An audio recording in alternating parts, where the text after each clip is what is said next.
Hey there YouTubers, this is Off-Centered Potter. For some reason the audio did not work on this video after I finished filming it, so I'm going to have to narrate it after I've already filmed. So hopefully this will work out okay. Here I'm introducing the project to you, and what we're going to be doing today is making a kind of a papier-mâché style balloon pot using slip and paper. And as you can see there's a container. You just need a container to put your balloon in so it doesn't roll around on you.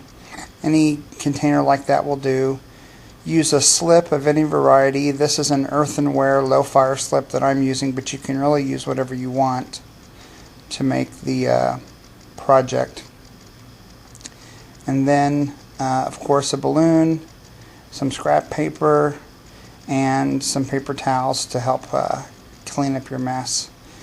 So I'm going to start by laying out the paper towels on the work surface to catch all the drips and things.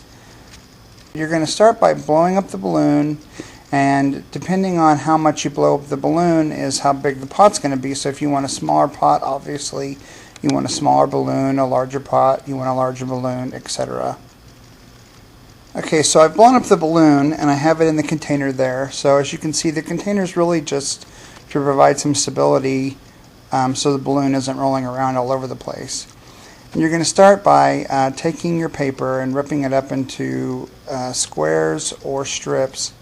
And you definitely want to use paper that is just regular old typing paper or printer paper. You don't want to use paper out of magazines that has a wax coating on it or anything that's glossy, because then the slip will not be able to be absorbed by the paper and the project won't work, or it won't work as well. So you definitely want to go with just plain old everyday newspaper or printer paper, and just tear it into strips. You can tear it into squares, long strips, you can tear it into pieces, you can really do whatever you want. So as you see there, I've got mine already torn into small rectangular pieces. And again, depending on whatever style you tear the paper into, could create texture effects on the pot. So that's just one area in which this project can allow you to be creative. And so you're just going to dunk the strips of paper into the slip. I'd put 3 or 4 in at a time. I wouldn't do too many more than that, for the simple fact that sometimes they get lost in the pile or they stick together.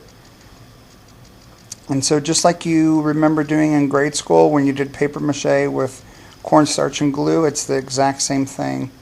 Just get the paper nice and wet and then lay it onto the balloon.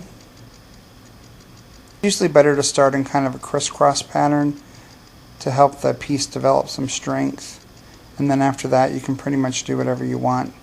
And then the way you put the paper on, as you can see there, I'm twisting it or wrinkling it up.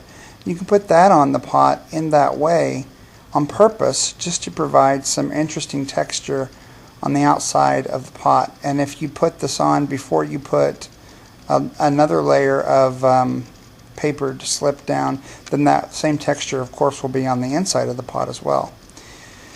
But you may want this to be nice and smooth, you may want it to be wrinkly for texture. You can really pretty much do whatever you want. And you just kind of want to work from the beginning, and then, or from the very top, sorry, and then just work your way down the balloon.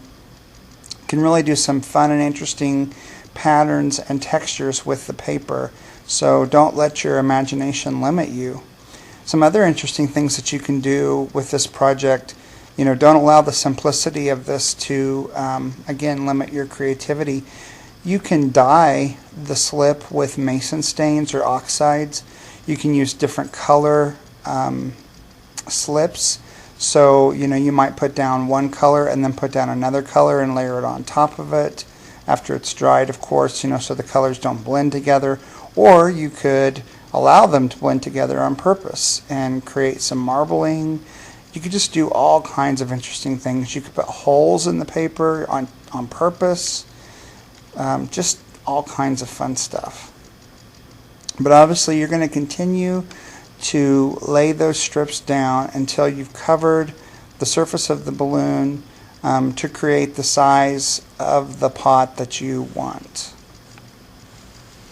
And here in a minute I'm going to show you one that I did earlier so you can kind of see what it looks like after it dries.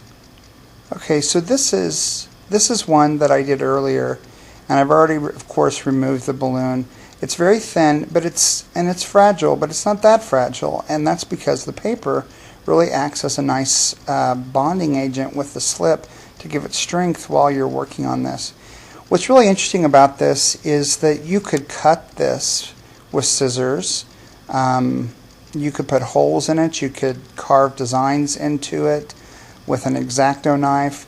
Pretty much just about anything you wanted to do. You could add some colored slips at this point if you wanted to create some designs. But one of the things that I would suggest is that you want to kind of give it a little bit of strength because it is pretty thin.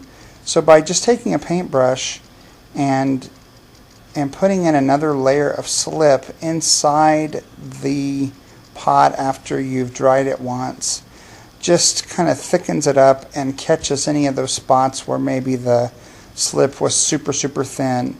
Because keep in mind that in the kiln that paper is going to burn away and all you're going to have left is the clay, which is the whole point. But if it's real thin in that spot, then you could end up with a hole or a crack or something weird like that, and you don't want that to happen. So after it's dried once, you can go in like I'm doing here and just add another layer of slip, and you could do that even 2 or 3 times if you wanted to, depending on the thickness of the pot that you wanted to create.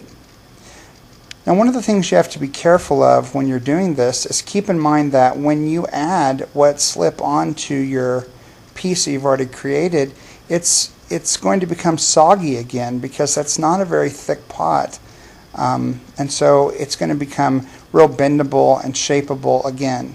So if you want it to keep that nice form, it's a good idea to have a hairdryer or a heat gun handy, and after you've painted in that first layer of slip, to dry it before you set it down. Because otherwise, at this point, if I were to set that pot down, it would have a dent in the bottom because it's so fragile and wet right now. And as you can see there, I'm showing that you can also go and touch up on the outside. Now that's kind of risky. I would suggest doing either outside or inside one at a time and not both at the same time because that will really create a very soggy wet pot that will lose shape and form. I have another video that I made also where I do the entire balloon, not just the bottom, and I'll try to get that uploaded today or tomorrow as well so you can see that too. Something else you can do here is you could add other clay right now. You could extrude, like some porcelain noodles or strips or things like that you could put in there, and spiral designs or random designs. You could use a different color of slip that you could squirt in, or use a slip trail with. You could just do so many fun and interesting things. And give this project a try. It's fun and it's easy to do. This is a great project to do even with children. If you have children, they'll love it too. So have fun, YouTubers, and until next time, adios.